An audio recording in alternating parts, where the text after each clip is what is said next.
देखिए मैं पहले कुछ बोल गया था और उस बातों को लेके बहुत ज़्यादा ट्रोल हुआ था। तो दोस्तों खेसारी लाल यादव ने फिर से पावर स्टार पवन सिंह की फैमिली को टारगेट किया है। ज्योति सिंह और पवन सिंह के विवाद में ले लिए हैं मजे।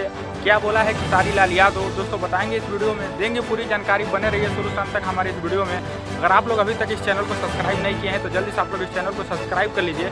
अगर आप लोग अभी तक इस वीडियो को लाइक नहीं किया है तो जल्दी से वीडियो को लाइक कर दीजिए। चलिए दोस्तों वीडियो को स्टार्ट करते हैं। दोस्तों खेसारी लाल यादव एयरपोर्ट से जैसे निकल रहे थे वहाँ पे इंटरव्यू लेने वाले कुछ मीडिया पहुँच गए वहाँ पे सवाल कर दिया पवन सिंह और ज्योति सिंह को लेकर के क्या कहेंगे। ज्योति सिंह ने 10 करोड़ का मांग किया है, जिसके बाद से भोजपुरी के सुपरस्टार खेसारी लाल यादव ने कहा कि मैं उनके फैमिली मैटर पर बोलना नहीं चाहता। एक बार बोला था लेकिन लोगों ने मुझे काफ़ी ज़्यादा ट्रोल किया।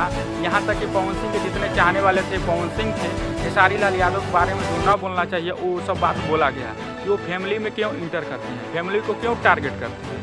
जो बात है विवाद है मेरे आके खुद बोले या तो फ़ोन पे बोले, लेकिन मेरे फैमिली मैटर में क्यों पढ़ते हैं। बात दोस्तों बिल्कुल सही है, किसी का भी फैमिली मैटर को पढ़ना नहीं चाहिए, लेकिन खेसारी लाल यादव किसी के भी फैमिली के मैटर में बोल देते थे और पवन सिंह के चाहने वाले को बुरा लग जाता था।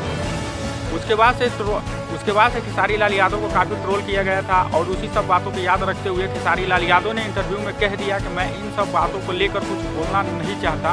उन लोगों का घरेलू मामला है, जो भी है वो लोग आपस में निपट लें, लेकिन मुझे इन सब बातों को लेकर कुछ नहीं बोलना। बाकी दोस्तों आप लोग क्या कहना चाहेंगे पवन सिंह और खेसारी लाल यादव को लेकर, आप लोग भी अपनी राय कमेंट बॉक्स में दे सकते हैं। क्या खेसारी लाल यादव ने उनको फैमिली को ना बोलकर सही किया या गलत। दोस्तों आप लोग भी अपनी राय कमेंट बॉक्स में दें और बाकी आप लोग से मिलते हैं अगले वीडियो में नई जानकारी के साथ।